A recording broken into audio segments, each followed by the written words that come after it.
Dalam Islam, setiap bulan ada suatu peristiwa-peristiwa besarnya. Syawal ada Idul Fitri, Ramadan ada nuzulul Quran, dan di bulan Rajab yang sedang kita nikmati ini ada peristiwa besar adalah Isra Mi'raj. Manusia hidup dalam 3 dimensi waktu: masa lalu, sekarang, dan waktu yang akan datang.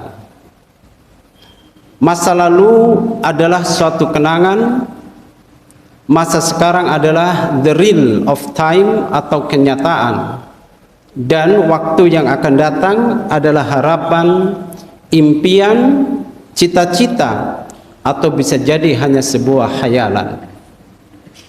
Orang yang baik sesungguhnya orang yang bisa mengambil pelajaran dari masa lalu untuk menentukan sikap hari ini dan sekaligus merencanakan hari yang akan datang, sehingga berharap hari ini harus lebih baik dari kemarin, dan tentu esok hari harus lebih baik dari sekarang. Begitupun dengan satu hikmah dari peristiwa Isra Mi'raj, suatu peristiwa masa lampau yang tidak kehilangan relevansinya untuk bisa dijadikan sebuah pelajaran untuk kita semuanya yang masih diberikan kesempatan di penghujung abad 21 ini. Al-Quran itu memang bukan kitab sejarah, tetapi Al-Quran banyak menceritakan peristiwa bersejarah. Dan kalau diperhatikan, gaya bahasa Al-Quran dalam menceritakan peristiwa sejarah satu dengan yang lainnya berbeda. Puasa diawali dengan ya ayyuhalladzina amanu. Istimewa sekali untuk menceritakan peristiwa Isra Mi'raj. Allah mengawali ayatnya dalam surat Al-Isra ini dengan kalimat tasbih seperti yang biasa kita baca dalam surat Bani Israil ayat 1. Subhanalladzi asra bi'abdihi laylan minal masjidil haram ilal masjidil aqsal ladzi barakna haulahu linuriyahu min ayatina.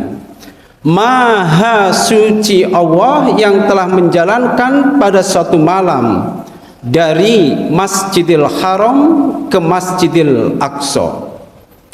Subhanalladzi dalam ilmu balaghah kalau seperti itu disebut adalah izaz, yaitu kalimat yang redaksinya singkat atau ringkas namun isinya sangat padat.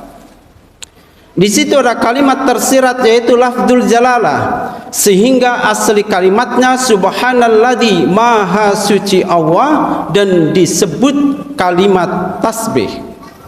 Istimewanya peristiwa Isra ini, Isra Mi'raj, diawali dengan subhanalladzi maha suci Allah, maha suci dari segala kelemahan, kekurangan, ketidakmampuan. Allah mempertaruhkan kesuciannya untuk menjamin kebenaran peristiwa Isra Mi'raj, dan ini sebagai tanda bahwa peristiwa Isra Mi'raj bukanlah suatu peristiwa yang biasa, akan tetapi amat sangat luar biasa. Hikmahnya dari kalimat tasbih, dalam kitab Ihya Ulumuddin dijelaskan bahwa ibadah dalam agama kita macamnya. Satu, ada ibadah yang berat dan modalnya pun cukup besar, seperti membangun masjid, madrasah, berhaji, dan seterusnya. Kemudian ada ibadah yang berat, kemudian ada ibadah yang berat tapi modalnya ringan, seperti puasa. Puasa itu berat, bukan hanya menahan haus dan lapar, tetapi esensi menahan hawa nafsu atau keinginan yang melampaui batas.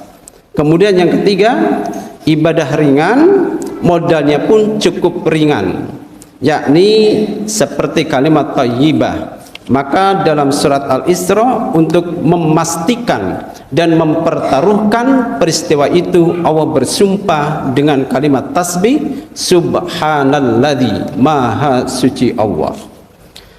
Asra, maha suci Allah yang telah menjalankan. Asal kalimatnya adalah asra sara yasiru, lalu dibentuk dalam bentuk majhul, asra yusrin isron. Peristiwa Isra Mi'raj ini yang aktif Allah, Nabi pasif. Allah yang menjalankan, Nabi yang dijalankan. Maka tidak heran beliau berangkat dari Masjidil Haram ke Masjidil Aqsa, lanjut sampai ke langit sampai ke 7, naik lagi ke Rafratul Afqar sampai ke Sidratul Muntaha, sampai di bawah ars, menerima perintah solat, menerima kunjungan ke surga, ke neraka, kemudian kembali lagi ke Makkah tidak lebih dari 1/3 malam. Kok bisa? Kalimatnya adalah asra, Allah yang menjalankan. Kalau Nabi yang menjalani sendiri jelas tidak mampu dengan jarak yang jauh dalam waktu yang relatif sangat singkat. Artinya, dalam memahami peristiwa Isra Mi'raj, yang dipakai bukan logika intelektual manusia, yang dipakai adalah logika kemahakuasaan Allah yang mutlak. Itu adalah dari Allah Subhanahu wa ta'ala.